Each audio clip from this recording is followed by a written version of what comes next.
तो एवरीवन, रात को डिनर करने के लिए ये दोनों एक प्लेस पे आ ही चुके थे। पाई जिस ड्रंक को जूस समझ के पीती है ना, एक्चुअली में उसके अंदर अल्कोहल शामिल था। बस फिर क्या, ये तो इधर काफ़ी ज़्यादा ड्रंक की हो जाती है, वो बेचारा परेशान। इसके बिल देने तक पाई तो वहाँ से गायब। अब वो उसे ढूंढने के लिए निकल पड़ता है। बाहर आते ही इसने एक आदमी के साथ फाइट करना स्टार्ट कर दी थी। वो भी आगे से हैरान कि इसे क्या मसला है। यहाँ पे पैन जो कि छिन से मिलने जा रहा था, उसकी नज़र इस पे पड़ जाती है। इसके वहाँ जाने से पहले ही थोंग फिर आके मामले को सुलझा देता है।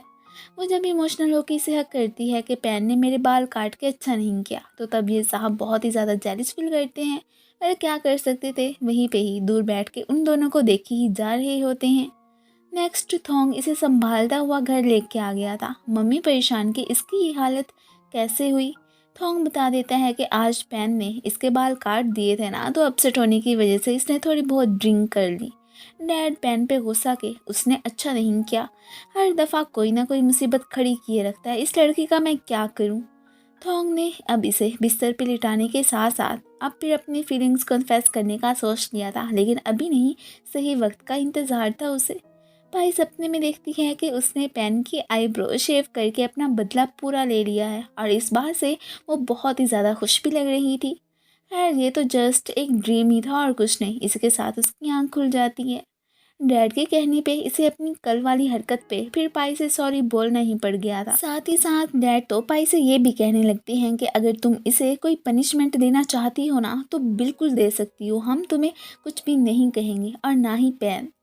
वो अब इसकी आईब्रोज शेव करना तो चाहती थी, पर न जाने क्या सोच के फिर माफ़ कर देती है। अब ये हैरान कि तुम ऐसी थी तो नहीं कि आसानी से मुझे माफ़ कर देती।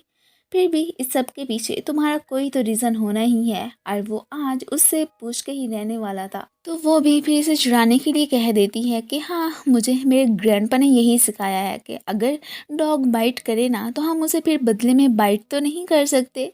अब फिर आगे से उन्हें माफ़ ही कर दिया जाए। वेल, फिर उसमें और हम में फ़र्क क्या रह गया। अब यहाँ पे ये गुस्सा हो जाता है कि इसकी मुझे डॉग कहने की हिम्मत भी कैसे हुई।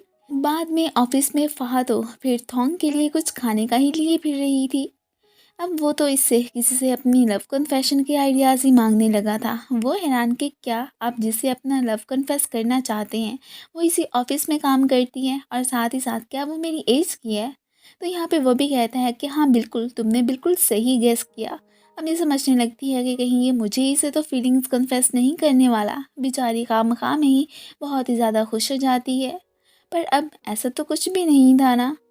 छौन और उसके डैड कंपनी आ चुके होते हैं। अब अपने प्रोजेक्ट के सक्सेसफुल होने की खुशी में उन्होंने आज रात को एक छोटी सी पार्टी अरेंज करने का भी डिसाइड कर लिया था, और इस बारे में वो सबको बता देते हैं। इधर ही पाई को एक एम्प्लॉय से फिर फ्री हेयर कट का वाउचर मिलता है कि ये किसी ने तुम्हारे लिए दिया है। वो खुश हो जाती है, और साथ ही साथ हैरान भी है कि कौन दे सकता है। वेल, उसे ऐसा देने वाला कोई और नहीं बल्कि पैन ही था। एक्चुअली में वो इसे कंपनसेट करना चाहता था और कुछ नहीं।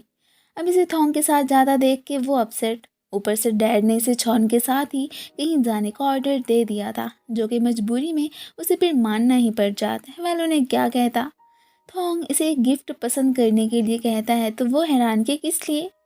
अब फिर थोंग को कुछ समझ नहीं आती, तो यही कहने लगा था कि किसी को मैंने ये देना है, सो तुम बस मेरी हेल्प कर दो। वो खुश के अच्छा, तो थोंग को कोई लड़की पसंद आ गई है जिसके लिए वो ये खरीद रहा है। फिर फाइनली वो तो एक ब्यूटीफुल सा नेकलेस सिलेक्ट कर ही लेती है। पैन और छौन भी इसी प्लेस पे ही अपने एक क्लाइंट से मिलने आए थे। अब यहाँ से जाते जाते अचानक ही, अब जैसे ही पैन की नज़र इन दोनों पे पड़ती है ना, जो कि इस वक्त रेस्टोरेंट जा रहे थे, तो वो भी छौन को लेके वहीं पे ही पहुंच जाता है। मेन्यू सेलेक्ट करते वक्त पाई और पैन की तो यहाँ पे अच्छी खासी बहस ही हो जाती है। अब इससे पहले कि इन दोनों के बीच में कोई और झगड़ा होता, ये अब छौन को वहाँ से लेके जाने लगता है। फा को थोंग के आने का फिर बेसब्री से ही इंतज़ार था। सो फाइनली ये लोग तो वहाँ पे पहुँच आए होते हैं। फा ने पाई को बता दिया था कि आज थोंग मुझसे अपने लव की कन्फेशन करने वाला है। ये सुन के वो तो एकदम सरप्राइज रह जाती है कि क्या सच में। और साथ में मन में ये भी सोचने लगती है कि अच्छा, इसलिए फिर मुझसे ही गिफ्ट बाय करने में हेल्प मांग रहा था और कुछ नहीं।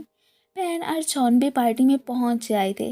इन अंकल और डैड ने अब फिर थोंग और छौन की ही इंगेजमेंट कराने का डिसाइड कर लिया था। आखिर को इन्हें डैड के थ्रू पता जो चल चुका था कि वो पैन की बजाय थोंग को ही अपनी इनहेरिटेंस देने का सोच रहे हैं, वह उसकी मॉम को। कि उसके बाद तो फिर जाहिर सी बात है, फिर थोंग को ही सब कुछ मिलना है ना। थोंग इसे अपने लव की कन्फेशन करने के लिए आ चुका था। इससे पहले कि वो इससे कुछ भी बोलता, ऊपर से पैन के आने की वजह से ना उसका प्लान तो एकदम फेल होकर ही रह जाता है। इसके लव के बीच वो अब विलन ही बन के रह गया था। अंकल थोंग को छॉन के पास ही फिर यहाँ पे बिठा देते हैं, जिससे ये ज़रा भी खुश नहीं होती। अपने डैड का ये बिहेवियर उसे अच्छा नहीं लग रहा था। अब इधर तो पैन साहब ने माइक की संभाल लिया था, जानबूझ के ही थोंग को टीज करने के लिए पाई के पास जाके उसे प्रपोज कर देता है। अब ये देख के बाकी सब तो सरप्राइज थे ही सही, पर थोंग को बहुत ही बुरा लगता है। वो पाई को अपनी तरफ खींचने लगा था, जबकि पैन अपनी तरफ। ये तो उन दोनों के बीच तमाशा ही बन के रह जाती है, सो गुस्सा करती हुई वहाँ से जाने लगी थी। पैन अब इसके पीछे आता है कि मैंने पार्टी में वो सब जस्ट मजाक में किया था, असल में थोंग तुम्हें पसंद करता है। वो सब उसके मुंह से ही उगलवाना चाहता था, और थोंग से उसके मुंह पे फिर यही पूछने लगा था कि क्या सच में तुम इसे पसंद करते हो ना। तो वो भी कह देता है कि हाँ, मैं पाई को लाइक करता हूँ। ये सब जो कि फ़ा भी पीछे खड़ी सुन चुकी थी, बहुत ही ज़्यादा दुखी हो जाती है। मम्मी खुद शॉक में थी कि क्या थोंग ने मुझे इस बारे में पहले क्यों नहीं बताया था। पाई तो घर आके बहुत ही ज़्यादा परेशान होती है कि ये थोंग ने क्या कह दिया, मैं उसे कैसे फेस करूँगी। अब तक तो वो उसे अपना भाई ही मानती आई थी, अब कज़न थोड़ी ही ना भाई हो सकते हैं।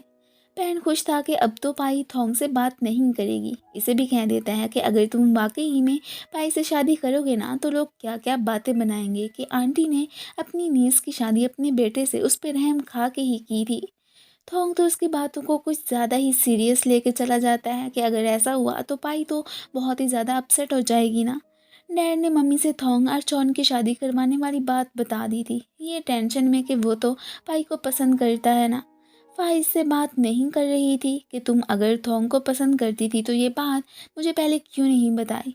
वो कहती भी है कि ऐसा कुछ नहीं है, पर वो बिलीव करने को तैयार नहीं थी। थोंग इसे झूठ बोलता है कि कल मैंने पैन से तुम्हारी जान छुड़ाने के लिए ही वो सब कह दिया था और कुछ नहीं। मैं वाकई में तुमसे लव नहीं करता हूँ। पर असल में ऐसी तो कोई बात नहीं थी ना। ये अब खुश हो जाती है। फा को जब ये सारी बात का बताती है तो तब पैन ने भी इनकी चोरी चोरी बातें सुन ली थी। दूसरी तरफ अंकल जैसे ही छॉन को थोंग से शादी करने के लिए कहते हैं, तो वो यहाँ पे इमोशनल हो जाती है कि आप मेरे साथ ऐसा कैसे कर सकते हैं। आप तो जानते हैं ना कि मैं तो पेन से ही लव करती हूँ। पर उन्हें जस्ट पैसे की पड़ी थी कि नहीं, वो पेन के डैड थोंग को देने का सोच रहे हैं, सो तुम्हें उससे हर हाल में शादी करनी होगी। इनकार करने का तो कोई जवाब बनता ही नहीं है। मम्मी ने थोंग से पूछ लिया था कि क्या तुम सच में पाई को पसंद करते हो, तो वो यहाँ पे कह देता है कि नहीं मम्मी, आपको कोई गलत फहमी हो गई है, ऐसी कोई बात नहीं है। तो वो आप पे रिलीफ फील करती हैं कि चलो अच्छा है, अब तुम फिर छॉन से इंगेजमेंट करने के लिए तैयार हो जाओ। ये सुन के वो बेचारा तो यहाँ पे एकदम सरप्राइज रह जाता है कि क्या पैन पाई को अपने साथ चलने को बोलता है। तभी बनी को आते देख के ये तो पाई को लेता कहीं छुप भी गया था। वो हैरान के बनी से तुम भागो, मुझे क्यों साथ घसीटा हुआ है। बाहर जाने के लिए डोर ओपन करने की कोशिश तो करती है, पर वो तो बंद हो चुका था। और फिर इसी के साथ ही ये पार्ट ख़त्म हो जाता है। Thank you for watching.